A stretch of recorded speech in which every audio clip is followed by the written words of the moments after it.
کیا آپ جانتے ہیں کہ ایک ایسا صحابی بھی تھا جس نے اللہ پر ایسا یقین کیا کہ ناممکن بھی ممکن ہو گیا؟ ایسا ایمان کے دشمنوں کے درمیان جا کر بھی وہ ڈرا نہیں بلکہ اللہ نے خود اس کی حفاظت فرمائی۔ آج ہم ایک ایمان افروز واقعہ سنیں گے، ایک ایسے صحابی کا جس کی ہمت، صبر اور اللہ پر یقین ہمیں حیران کر دے گا۔ یہ واقعہ ہے حضرت خبیب رضی اللہ عنہ کا، وہ صحابی جنہوں نے اللہ کی محبت میں اپنی جان تک قربان کر دی مگر ایمان نہ چھوڑا۔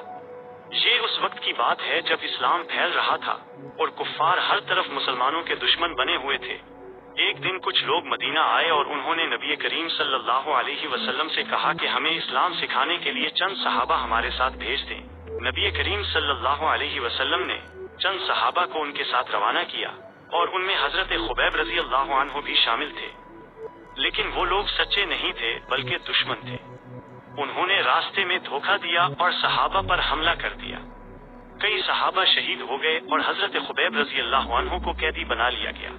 حضرت خبیب رضی اللہ عنہ کو مکہ لے جایا گیا جہاں کفار نے ان پر ظلم شروع کر دیا۔ انہیں قید میں رکھا گیا، بھوکا رکھا گیا، لیکن حیرت کی بات یہ تھی کہ ان کے چہرے پر کبھی خوف نہیں آیا۔ وہ ہر وقت اللہ کا ذکر کرتے، نماز پڑھتے اور مکمل سکون میں رہتے۔ ایک عورت جو انہیں کھانا دیتی تھی، بعد میں اس نے گواہی دی کہ میں نے حضرت خبیب رضی اللہ عنہ سے زیادہ اللہ پر یقین رکھنے والا انسان کبھی نہیں دیکھا۔ ایک دن اس عورت نے دیکھا کہ حضرت خبیب رضی اللہ عنہ کے پاس تازہ انگور موجود ہیں، حالانکہ مکہ میں اس وقت انگور کا موسم نہیں تھا۔ وہ حیران ہو گئی اور اس نے پوچھا، یہ انگور کہاں سے آئے؟ حضرت خبیب رضی اللہ عنہ نے فرمایا، یہ اللہ کی طرف سے ہے۔ یہ اللہ کی مدد تھی جو اپنے سچے بندوں کو کبھی اکیلا نہیں چھوڑتا۔ آخرکار کفار نے فیصلہ کیا کہ حضرت خبیب رضی اللہ عنہ کو شہید کر دیا جائے۔ انہیں حرم سے باہر لے جایا گیا اور لوگ جمع ہو گئے، لیکن حضرت خبیب رضی اللہ عنہ کے چہرے پر نہ خوف تھا نہ پریشانی۔ انہوں نے صرف ایک درخواست کی کہ مجھے 2 رکعت نماز پڑھنے دو۔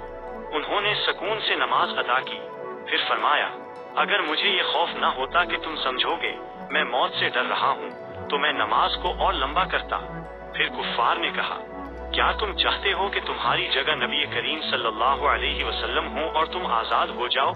حضرت خبیب رضی اللہ عنہ نے فوراً جواب دیا، اللہ کی قسم، مجھے یہ بھی گوارا نہیں کہ میں اپنے گھر میں آرام سے بیٹھا ہوں اور نبی کریم صلی اللہ علیہ وسلم کو ایک کانٹا بھی چبھے۔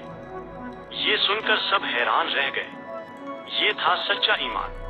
پھر انہوں نے حضرت خبیب رضی اللہ عنہ کو شہید کر دیا، لیکن وہ ہارے نہیں بلکہ کامیاب ہو گئے، کیونکہ انہوں نے اپنی جان دے دی مگر ایمان نہیں چھوڑا۔